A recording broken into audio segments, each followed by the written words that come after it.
Thanks so much for your feedback on these interviews so far, and we've got another great one today. I'll continue to work on improvements with the content and technical parts of these videos, one of which is the audio, and you'll understand why I say there's a need for improvement when you hear today's interview. Audio issues aside, we have a great interview for you today with Nick and Scott from Rig 28. This team has figured out how to run a very safe and extremely efficient operation, giving merit to the saying that a safe operation is an efficient operation. Nick and Scott talk about their focus on mentoring their teams, continuing to develop a great culture, setting up the next shift for success, the importance of planning, and a number of other great lessons. So enjoy this video with Nick and Scott from Rig 28. I'm Kyle, and I work with some of the most impressive leaders and teams delivering services for the world's largest mining and energy companies. Real leadership happens in these tough conditions and high-risk environments, and here are the stories from leaders on the front line. So here with Nick and Scott on Rig 28. So first off, congratulations to you guys. 8 years without a recordable on this rig, which I'm really keen to hear your thoughts on, how you got to that point.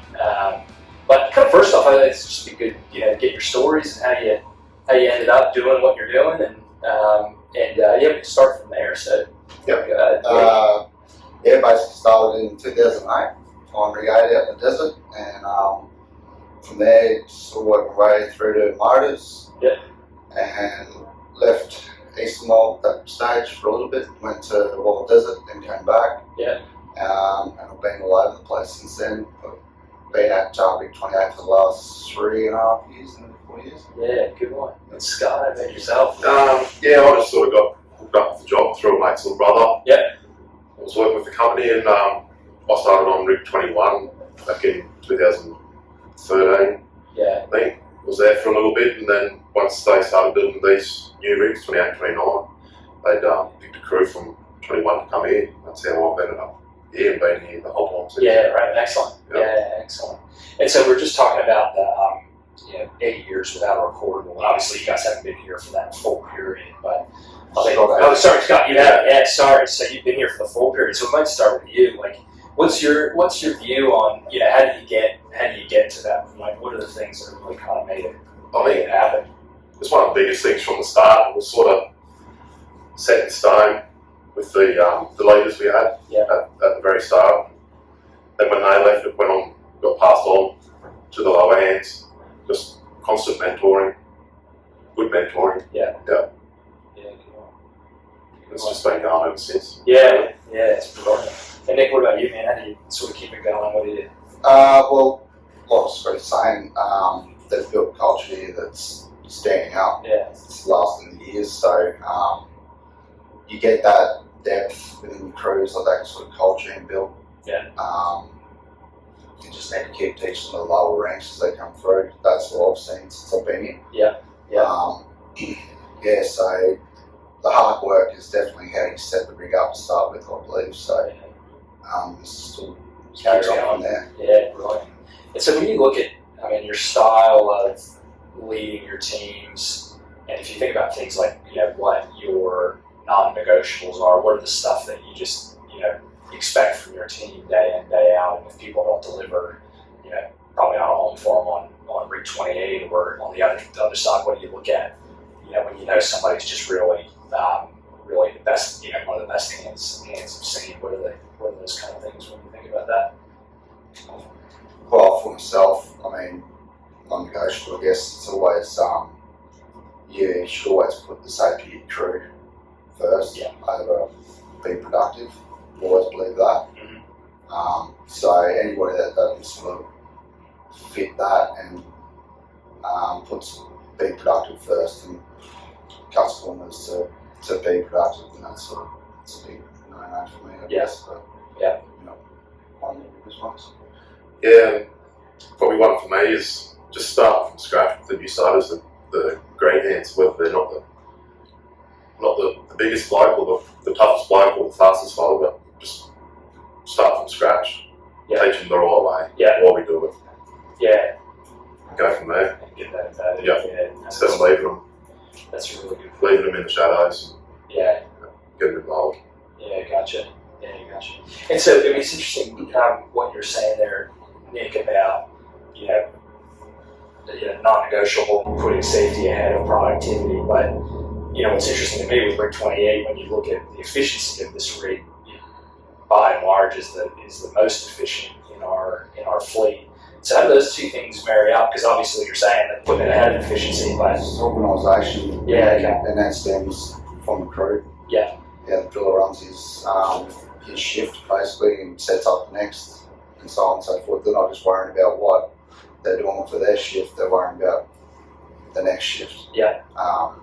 So that's the process. We start well out, and as soon as we're done with one part of that operation is getting the operations moving forward. We're getting packed up. Yeah. As we go. So that, to me, from sort of what I can see, what I've picked up here is, and it's the same with any rig. That's how you get your efficiencies, is from being organised and having all your background stuff done. Yeah. So when it's ready to go, it's gone to the next lease. Yeah. So, and that could just be the way, even as simple as how you set your trailers up, so that, we try to set up trailers so there are trailers to be able to move to certain parts of the operation. So, but definitely comes from the crews and their organisation. Yeah, gotcha. Yep. Scotty, Probably one of the big ones I noticed when I was coming up through the ranks was the crews used to strive to, and they still do, not to see how far they can get on the well, but to see how good of a spot they leave their back-to-backs. So when the night crew will come in and have a look around, they still might have to run rods, but everything in the background's just packed up neat. So then you're setting your back-to-back crew up for a good run as well. Yeah. And then they will set the next boys up. They'll come in day shift. He's running in here, but everything in the background is done, ready to go. Yeah, gotcha. It's that planning, teamwork. Yeah. Rather than your shift. not just about your shift, seeing how far you can get, how many joints you can get in and out of the hole. Yeah. It's the hole. You can't have the blinkers on to the well. Sometimes you've got to drop 5 minutes here to gain yourself big time. Yeah. So, and that's just how you work it. It's just how you work the operation. So, and even if you get that embedded in the drillers, which they're all coming through the ranks here, so it's embedded. That it happens. Yeah. They just learn it from day one, kind of thing. Yeah. Come through it. Brilliant. And from your guys' points of view, kind of what are the best innovations you've seen over the years? That might be little incremental things, kind of the 1%ers that just have made them get better and better, or the big stuff that you've seen over the years. What you got something I can tell you? Small one that always comes to mind is container locks. Container locks. Yeah. Mate, that was massive. Oh, definitely. Change to the industry. For us, 90% of our loads are container locks. Yeah. And that's one big part of the operation, is to take the hours. Yeah, gotcha. Yeah, we used to, when we first come out and doing our first few wells, it was just amazing how much time you would save with the container locks and things like the workflow. Yeah. Just the little things like that. Yeah. It's amazing. Coming from an old style rig. Yeah. Everything was much more hands-on and physical. Yeah. Great stuff.